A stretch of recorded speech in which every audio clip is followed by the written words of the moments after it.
National Cervical Cancer Coalition, a girl named Courtney tells us her story. I went to a party when I was 15. The funny thing is, I didn't even like the girl hosting the party. I just went to fit in.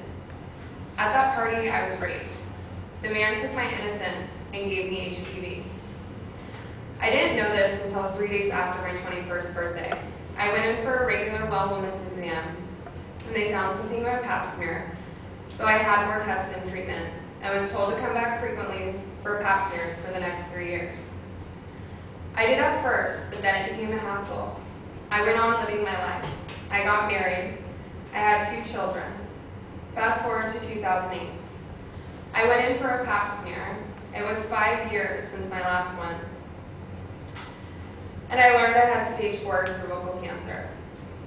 This is why I'm exhausted all the time, why I have no appetite, and why I'm losing weight. I am terrified. I am just 26 years old. I have a 3-year-old and a 4-year-old. They need me. I can't die. According to the American Social Health Association, about 20 million Americans are infected with HPV. It is expected that 5.5 million will contract it through sexual contact each year. That makes HPV the most common STD in the world. Today I will explain to you what exactly HPV is, how it is contracted, and ways to prevent the different viruses. When doing this research, one of my first questions was, what exactly is HPV? Let me tell you what I found out. The human papillomavirus, most commonly known as HPV, is a viral infection spread through skin-to-skin contact. Once contracted, it can cause many things. Through my speech, you will hear me talk about the 2 most common types of HPV, cervical cancer and genital warts. It is estimated that as many as 5 to 20% of people between the ages of 15 to 49 are infected with HPV, stated by Dr. Frederick Jolofsik of Women's Health Resource. Currently, there are about 13,000 women diagnosed with invasive cancers in the United States each year, and about 4,500 who die from this disease, stated by the Cancer Group Institute. Cervical pain, noted when a tampon, finger, or penis is inserted into the vagina. On a physical exam, the cervical motion tenderness is suspicious for infection or cancer. With a more advanced case, there can be general pelvic pain. Urinary symptoms are seen with advancing disease as a tumor invades into the vagina and eventually can close off the kidney's urinary drainage.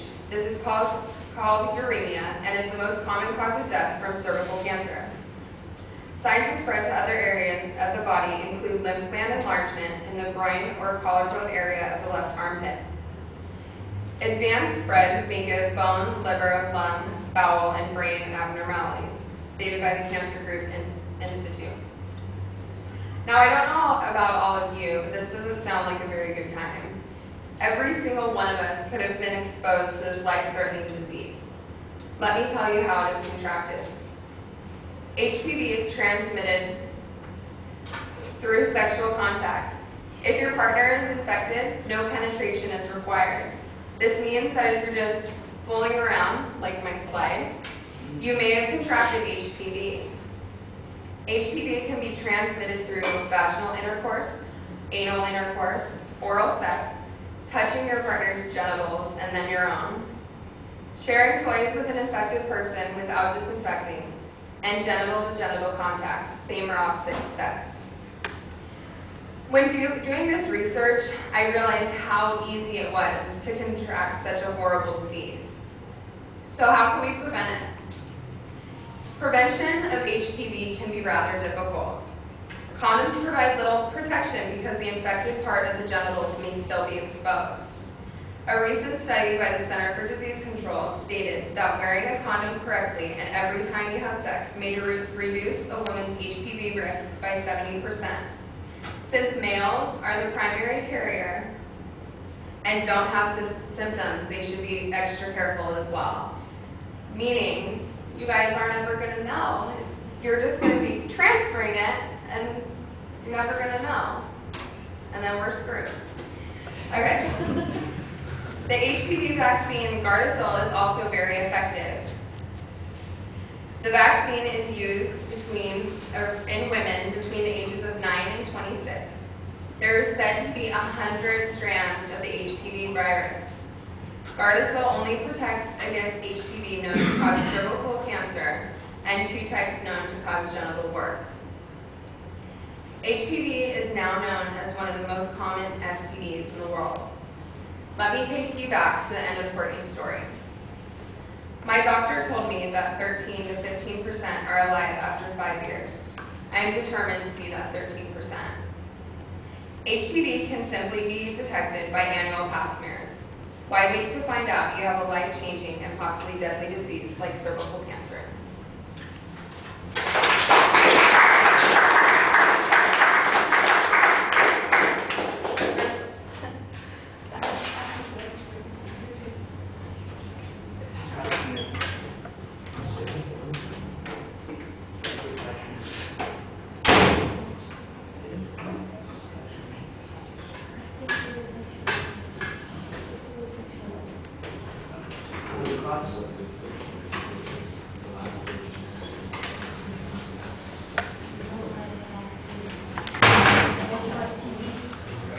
So Omar, what did you think?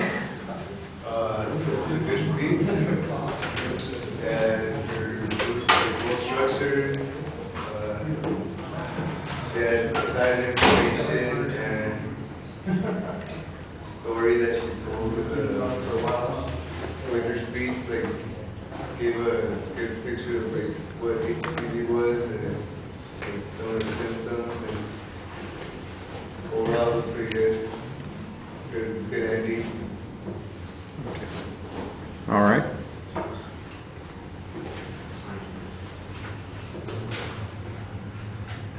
Yeah, Larissa, I like the opening and I like the way you came back to it at the end also. I thought that was very good. You had an excellent introduction, setting up the topic, telling us where you were going to go with it, very clear signposts. Or previewing in the opening section of the speech.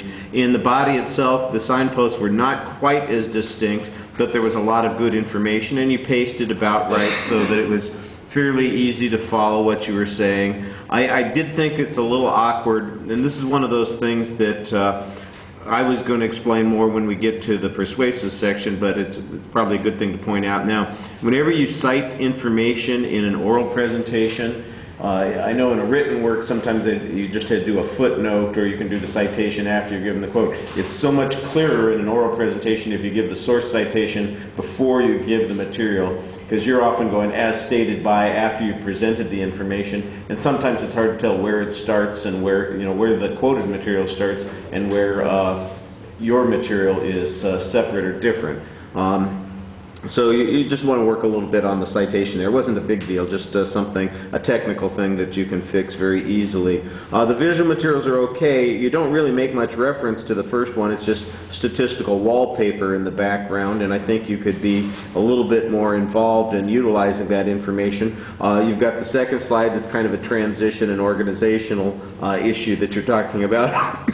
It does appear that you slipped up and missed one slide as you were going through the presentation. I thought you had a very nice presentation to the audience. You paced it pretty well. You're talking to us for the most part. And like I said, I did think that you tried to include some examples that draw the audience in a little bit with that first story that you come back to. All right, thank you.